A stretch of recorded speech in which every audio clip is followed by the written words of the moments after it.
एक कहानी मुझे बहुत प्रीति कर रही है। एक सम्राट ने अपने दरबार के सबसे बड़े धनुर्विद को कहा कि अब तुझसे बड़ा धनुर्विद कोई भी नहीं, तू घोषणा कर दे राज्य में, और अगर कोई प्रतिवादी ना उठे तो मैं तुझे राज्य का सबसे बड़ा धनुर्धर घोषित कर दूं।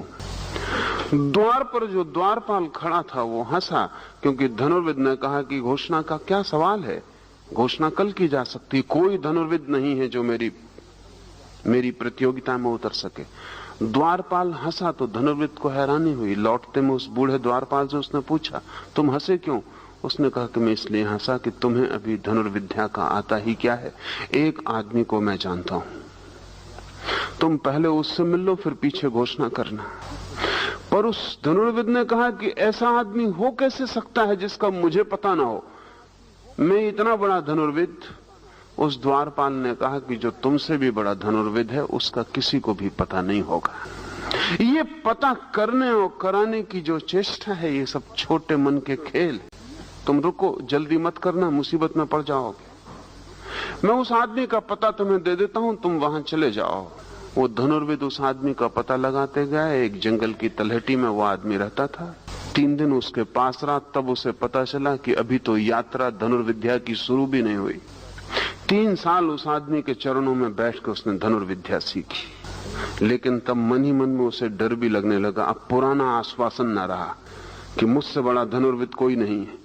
ये साधारण सा आदमी लकड़ियां बेचता था गांव में, ये इतना बड़ा धनुर्विद था और इसके बाबत किसी को खबर भी नहीं है। पता नहीं कितने और छिपे हुए लोग हों।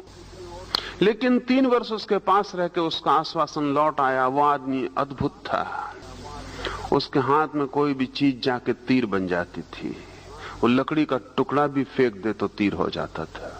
वो इतना कुशल था कि लकड़ी के एक छोटे से टुकड़े को फेंक के किसी के प्राण ले सकता था। वो चोट ऐसी बारीक और ऐसी सूक्ष्म जगह पे पड़ती थी कि उतनी चोट काफी थी, खून की एक बूंद न गिरे और आदमी मर जाए। 3 वर्ष में उसने सब सीख लिया। तब उसे लगा कि अब मैं घोषणा कर सकता हूं। लेकिन अब उसे एक ही कठिनाई थी कि ये जो गुरु है उसका, इसके रहते मैं चाहे घोषणा भी कर दूं, और ये गुरु ऐसा नहीं है कि प्रतिवाद करने आएगा, लेकिन इसकी मौजूदगी मेरे मन में तो बनी रहेगी कि मैं नंबर 2। तो उसने सोचा कि इसको खत्म करके ही चलूं। सुबह लकड़ी काटकर गुरु लौट रहा था। एक वृक्ष के आड़ में छिपकर उसने तीर मारा उसके शिष्य ने। गुरु तो चुपचाप लकड़ियां काट के लौट रहा था। उसके हाथ में तो कुछ था भी नहीं। तीर उसने आते देखा तो उसने लकड़ी के बंडल से एक छोटी सी लकड़ी लगाड़ के फेंकी। वो लकड़ी का टुकड़ा तीर से टकराया और तीर वापस लौट पड़ा और जाके शिष्य की छाती में छिद गया। भागा और गुरु आया, उसने तीर निकाला और उसने कहा कि ये एक बात भर तुझे सिखाने से मैंने रोक रखी थी, क्योंकि शिष्य से गुरु को सावधान होना ही चाहिए।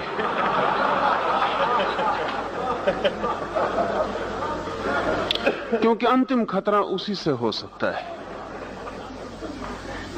लेकिन अब मैंने वो भी तुझे बता दिया, और अब तुझे मुझे मारने की जरूरत नहीं। तू समझ कि मैं मर गया, तू अब जा सकता है। मैं एक लकड़हारा हूं और अब धनुर्विद्या मैंने छोड़ दी आज से।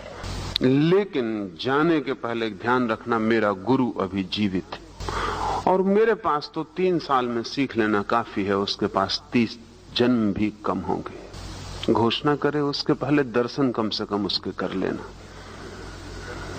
उसके प्राणों पर तो निराशा छा गई। ऐसा लगा कि इस जगत में प्रथम धनुर्विद होना असंभव मालूम होता है। कहां है तुम्हारा गुरु और उसकी खूबी क्या है? क्योंकि तुम्हें देखने के बाद अब कल्पना में भी नहीं आता कि और ज्यादा खूबी क्या हो सकती है। उसके गुरु ने कहा कि अभी भी मुझे लकड़ी का एक टुकड़ा तो फेंकना ही पड़ा। इतनी भी आवाज, इतनी भी चेष्टा, इतनी भी वस्तु का उपयोग मेरी धनुर्विद्या की कमी है। मेरे उस गुरु की आंख भी तीर को लौटा दे सकती थी, उसका भाव भी तीर को लौटा दे सकता था। तू पर्वत पर जा, मैं ठिकाना बता देता हूं, वहां तू खोजना। वो आदमी पर्वत की यात्रा किया। उसकी सारी महत्वाकांक्षाएं धूल धूसरित हो गई। उस पर्वत पर सिवाय एक बूढ़े आदमी के कोई भी नहीं था जिसकी कमर झुक गई थी। उसने उस बूढ़े आदमी से पूछा कि मैंने सुना है कि यहां कोई एक बहुत प्रख्यात धनुर्विद रहता है, मैं उसके दर्शन करने आया हूं। उस बूढ़े आदमी ने इस युवक की तरफ देखा और कहा कि जिसकी तुम खोज करने आए हो वो मैं ही हूं, लेकिन अगर तुम धनुर्विद्या सीखना चाहते हो तो गले में धनुष क्यों टांग रखा है? उस आदमी ने कहा, धनुष क्यों टांग रखा है? धनुर्विद्या धनुष के बिना सीखी कैसे जा सकेगी? तो उस बूढ़े ने कहा, जब धनुर्विद्या आ जाती है तो धनुष की कोई भी जरूरत नहीं रहती। ये तो जरूरत तभी तक है जब तक विद्या नहीं आती, और जब संगीत पूरा हो जाता है तो संगीतज्ञ वीणा को तोड़ देता है, क्योंकि वीणा तब बाधा बन जाती है। अगर अभी भी वीणा की जरूरत हो तो उसका मतलब है संगीतज्ञ का भरोसा अपने पर अभी नहीं आया, अभी संगीत आत्मा से नहीं उठता, अभी किसी इंस्ट्रूमेंट, किसी साधन की जरूरत है। जब साध्य पूरा हो जाता है साधन तोड़ दिए जाते हैं। फिर भी तू आ गया है तो ठीक। तू सोचता है तेरे निशाने अचूक हैं? उस युवक ने कहा कि बिल्कुल अचूक हैं, 100 में 100 निशाने मेरे लगते हैं, अब इससे ज्यादा और क्या हो सकता है? सीमा आ गई। अगर 100% निशाने लगते हो और एक निशाना ना चूकता हो। उस बूढ़ा हंसा और उसने कहा कि ये तो सब बच्चों का खेल है, प्रतिशत का हिसाब बच्चों का खेल है, तू मेरे साथ आ। और वो बूढ़ा उसे पर्वत के किनार पर ले गया, जहां नीचे भयंकर मीलों गहरा गड्ढ है और एक शिला खंड गड्ढ के ऊपर फैलता हुआ चला गया है। वो बूढ़ा सड़क के चल के, जिसकी आधी कमर झुकी हुई है, जाके उस पत्थर के किनारे खड़ा हो गया। उसका आधा पैर का पंजा खड्ड में झुक गया, सिर्फ आधे पैर के बल वो उस खड्ड पर खड़ा है। जहां एक सांस चूक जाए तो वो सदा के लिए खो जाए। उसने इस युवक को कहा कि अब तू भी आ करीब और ठीक ऐसे ही मेरे पास खड़ा हो जा।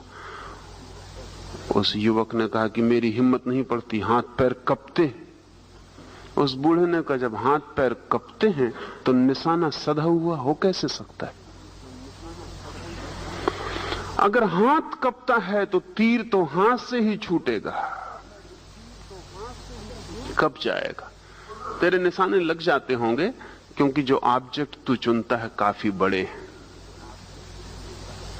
एक तोते को तूने चुन लिया, तोता काफी बड़ी चीज है।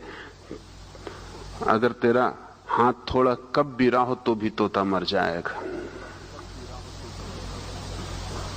लेकिन तू अगर घबराता है और कपता है और तेरा हाथ कपता है तो ध्यान रख, तेरे भीतर आत्मा भी कपती होगी।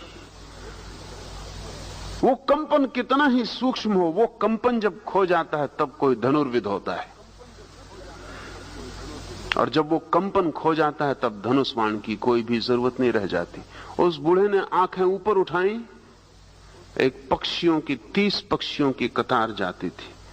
उसकी आंख के ऊपर और नीचे गिरते ही 30 पक्षी नीचे आके गिर गए। उस बूढ़े ने कहा कि ये ख्याल जब आत्मा कपती ना हो कि नीचे गिर जाओ काफी है। ये भाव तीर बन जाता। ये एक लाओसियन पुरानी कथा है। इस सूत्र को समझने में आसानी होगी। कहता है लाओस से, कुशल धावक पद चिन्ह नहीं छोड़ता है। जो दौड़ने में कुशल है अगर उसके पद चिन्ह बन जाते हो तो कुशलता की कमी है। जमीन पर हम चलते हैं तो पद चिन्ह बनते ही हैं, लेकिन पक्षी आकाश में उड़ते हैं तो कोई पद चिन्ह नहीं बनता। कुशलता जितनी गहरी होती जाती है उतनी आकाश जैसी होती जाती। कुशलता जितनी गहरी होती जाती है उतनी सूक्ष्म हो जाती है, स्थूल नहीं रह जाती। स्थूल में पद चिन्ह बनते हैं, सूक्ष्म में कोई पद चिन्ह नहीं बनते। और जितना सूक्ष्म हो जाता है अस्तित्व उतना ही पीछे कोई निशान नहीं छूट जाता। अगर आप जमीन पर दौड़ेंगे तो पद चिन्ह बनेंगे, लेकिन दौड़ने का ऐसा ढंग भी है कि दौड़ भी हो जाए और कहीं कोई पद चिन्ह भी ना छूटे। च्वांग त्से ने लाओ त्से के शिष्य ने कहा है कि जब तुम पानी से गुजरो और तुम्हारे पैर को पानी न छुए तभी तुम समझना कि तुम संत हुए, उसके पहले नहीं। और ऐसा मत करना कि किनारे बैठे रहो और पैर सूखे रहें तो तुम सोचो कि संत हो गए हो, क्योंकि पैर पे पानी नहीं। पानी से गुजरना और पैर को पानी न छुए तो ही जानना कि संत हो गए हो। जटिल है बात थोड़ी। एक आदमी संसार छोड़ के भाग जाता है, पानी छोड़ के भाग जाता है, किनारे बैठ जाता है, फिर पैर सूखे रहते हैं। इसमें कुछ गुण नहीं है, पैर सूखे रहेंगे ही। लेकिन यही आदमी बीच बाजार में खड़ा है, घर में खड़ा है, पत्नी बच्चों के साथ खड़ा है, धन दौलत के बीच खड़ा है, जहां सब उपद्रव चल रहा है वहां खड़ा है और इसके पैर नहीं भीगते, तभी जानना कि संतत्व फलित हुआ है। संत की परीक्षा संसार है। संसार के बाहर संतत्व तो बिल्कुल आसान चीज है, लेकिन वो संतत्व नपुंसक है, इंपोर्टेंट है। जहां कोई गाली नहीं देने आता वहां क्रोध के न उठने का क्या अर्थ है? या जहां जो भी आता है प्रशंसा करता आता है वहां क्रोध के न उठने का क्या अर्थ है? जहां उत्तेजनाएं नहीं है, टेम्पटेशंस नहीं है, जहां वासनाओं को भीतर से बाहर खींच लेने की कोई सुविधा नहीं है, वहां अगर वासनाएं थिर मालूम पड़ती हों तो आश्चर्य क्या है। लेकिन जहां सारी सुविधाएं हों, सारी उत्तेजनाएं हों, जहां प्रतिपल आघात पड़ता हो प्राणों पर, जहां सोई हुई वासना को खींच लेने के सब उपाय बाहर काम कर रहे हों और भीतर से कोई वासना ना आती हो, तभी जब पानी से गुजरो और पैर न छुए पानी को, पानी न छुए पैर को, तभी जानना कि संतत्व।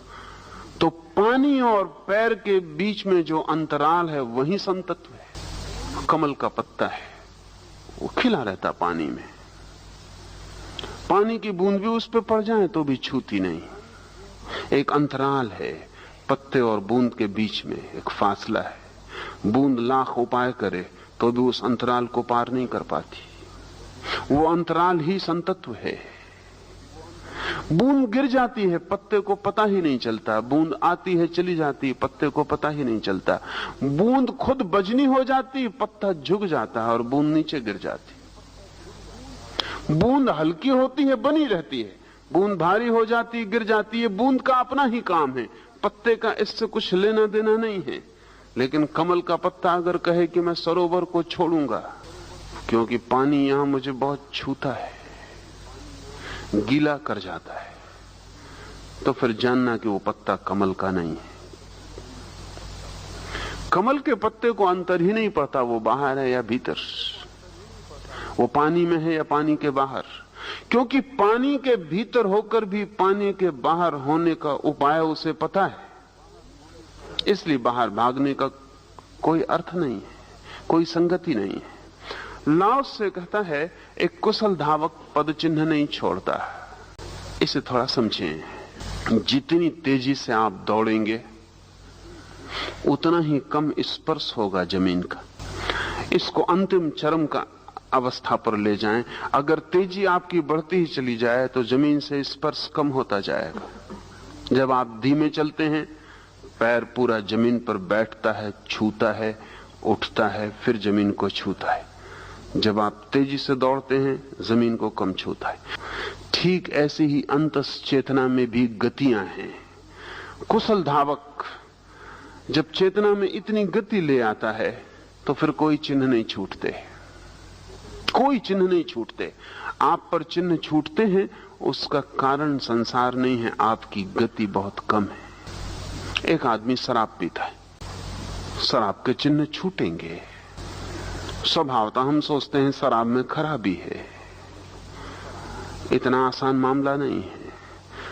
शराब की चिन्ह छूटते हैं, शराब की बेहोशी छूटती है, क्योंकि शराब की गति और इस आदमी की चेतना की गति में जो अंतर है वही कारण है। इस आदमी की चेतना की गति शराब से ज्यादा नहीं है, शराब से नीची है। शराब ओवर पावर कर लेती, आच्छादित कर लेती। तंत्र ने बहुत प्रयोग किए हैं नसों के ऊपर, और तंत्र ने चेतना की गति को बढ़ाने के अनूठे अनूठे उपाय खोजे। इसलिए किसी तांत्रिक को कितनी ही शराब पिला दो, कोई भी बेहोशी नहीं आएगी, क्योंकि चेतना की गति शराब की गति से सदा ऊपर है। शराब ऊपर जाके स्पर्श नहीं कर सकती, केवल नीचे उतर के स्पर्श कर सकती है। जब आपकी चेतना की गति धीमी होती है, शराब की तीव्र होती, तब आपको स्पर्श करती। तंत्र ने संभोग के लिए अनेक अनेक विधियां निकाली हैं, और तांत्रिक संभोग करते हुए भी काम से दूर बना रह सकता है। ये जटिल बात है, क्योंकि जब काम वासना आपको पकड़ती तो आपकी आत्मा की गति बिल्कुल खो जाती, काम वासना की ही गति रह जाती। इसलिए आप उससे आंदोलित होते हैं। अगर आपकी चेतना की गति ज्यादा हो तो काम वासना नीचे पड़ जाएगी। हमारी हालत ऐसी है, हमेशा हमने आकाश में बादल देखे अपने से ऊपर।